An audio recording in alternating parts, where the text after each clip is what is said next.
Morning guys. So, this is David Moto. Umaga. So, dito tayo natulog ngayon. So, kaya dito ako natutulog araw-araw. Gabi-gabi.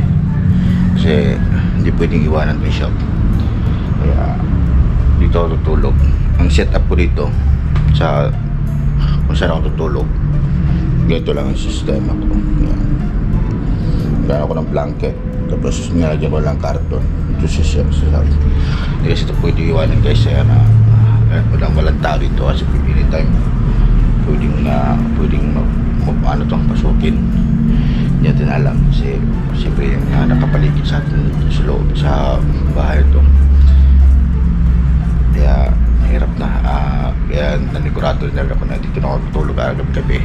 So ang setup ko ito lang, simple. So yun, footage vlog, pinapalo ko lang sa kanya kung na daily vlog to. So this is siya, pag ganito dito tayo tutulog,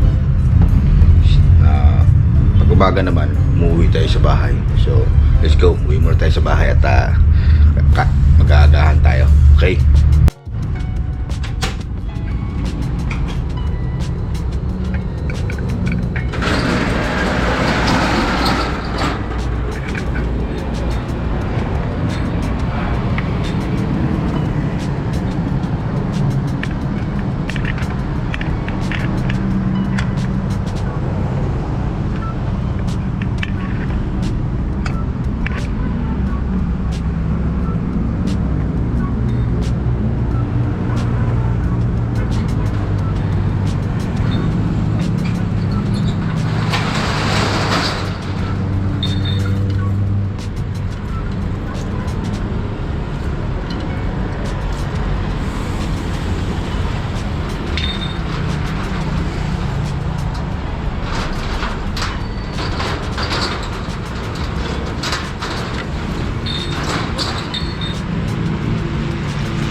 Bahay na pagagawa nyo.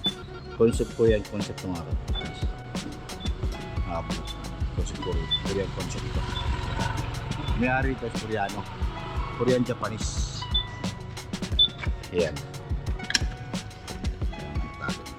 Si Boss San David. Papasok tayo sa bahay. Papasok tayo sa company. Dahil mga motor dito guys. Yung atin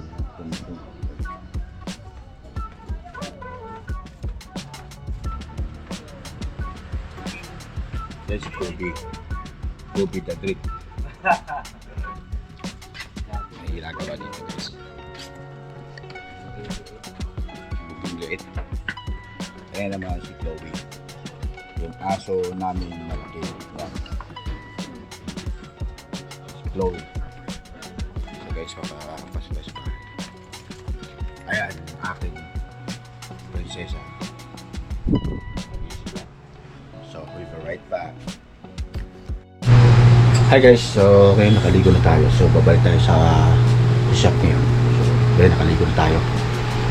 So, mag-ibis muna tayo saglit. Ito, puntahan tayong grocery. So, mamimili tayo ng kape. Okay? Ito sa shop natin.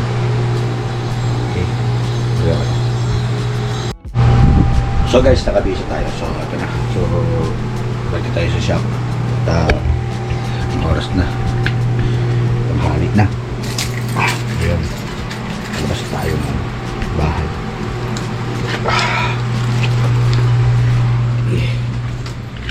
Ginagawa lang kasi dito. Nag-emission siya dun sa kabilang bahay. Nakaya-abla. Architect Coco.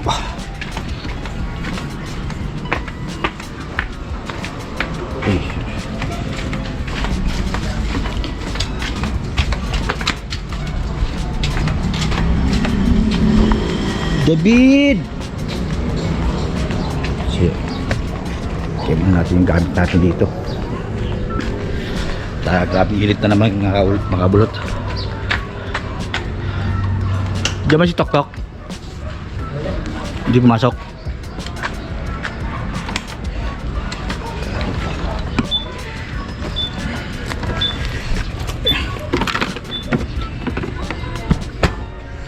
I'll be right back. Dito sa Palar. Ito sila Lapu-Lapu guys, oh.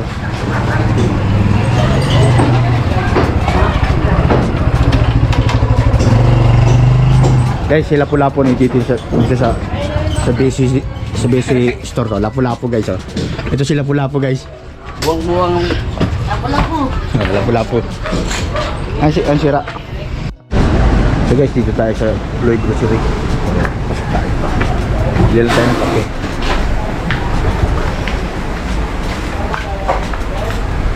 Kape para sa shop natin. Wala ko ng kape dito. Ano ba? Yung kape nila. Kape puro. Sabi.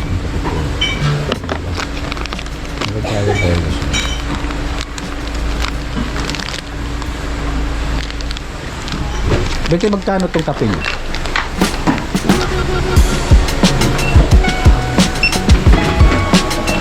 76. Pwede po sabor kayo ng ano? Yung cup. Second purple. So guys, itong ano to, itong grocery na to, alam niyo ba? Sobrang liit ito. Maliit pala ito dati. Ngayon ito liit na. Papakita ko sa inyo yung dati ng corner na maliit. Kung saan tayo namimili dati. So, ito yung second floor. Ito yung second floor. Pero pa dito sa bulot kami.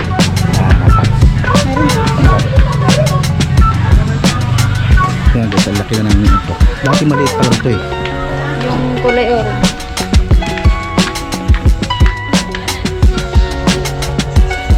Ito. Papagkape.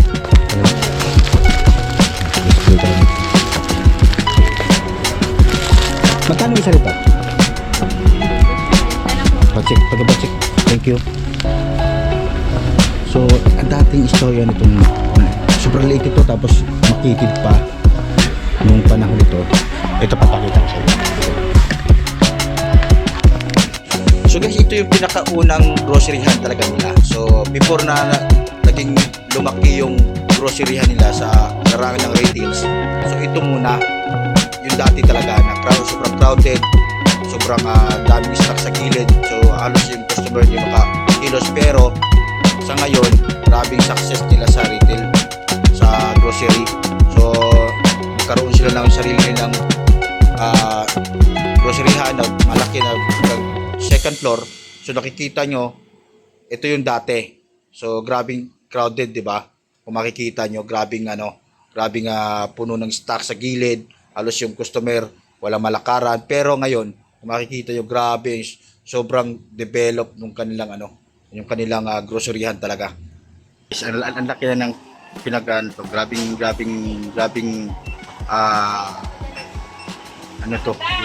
kumbaga ba laking pinagbago nung shop ng grocery store na to, na Lois Grocery. Sa dati niyang sobrang liit kasi yung unang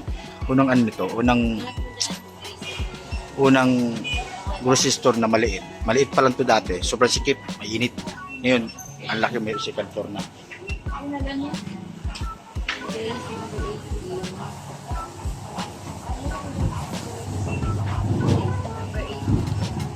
Pababsik ako.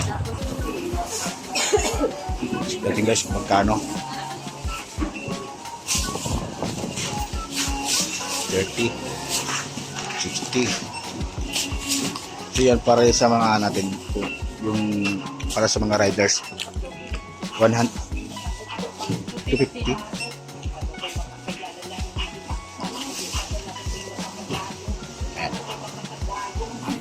Yung charge natin. Gagamitin ito sa para sa mga tatambay doon sa shop natin. Para tuwing mga, kahit mga riders, ayan, pwede dito. Ayan guys, yung grocery store dito, malapit sa Palar. Ito yung pinakamalaking grocery store. Lois Grocery Store. Kung nagawi kayo dito, maganda mamili dito. Let's go guys. Tapos tayo mamili. Ayan yung lang niya. Ano niya? Second floor, laki nito eh. Ito ko lang mamaya. Okay. So, mag-init. Okay guys, nandito tayo sa shop. So, nakapag-lista rin tayo. Nakapag-lista tayo dito. Tayo. Ano na tayo? Pagpag na sa mga alikabok sa ating helmet. So, yun. Bumili nga tayo ng kape dahil ang plano ko dito, kung may magawing mga riders, mga riders, mga MC motor dyan na hindi pa na magkakape tuwing alas 3 or mga hapon, gawing hapon, gabi ko na inaantok. So, pwede kayo pumunta dito sa David Motor Supply. Pasok lang kayo kasi lalagyan pa natin ng mga table dyan para dito sa kape natin kasi sobrang init. Yan ito pwede ilagay dyan baka matunaw tumigas yung ating kape natin. So, kape puro ang iaalay natin sa ating mga magigiting na mga MC driver, MC moto taxi driver at saka mga joyride nating mga tropa dyan, angkas, move it, yan. Welcome kayo dito sa Motor Supply para magkape. Gusto nyo, tambay, okay lang. Kape lang iaalay ko sa inyo at mainit na tubig. Okay. Ciao! Isa David Motor Supply. My man, gang. Boss Mel.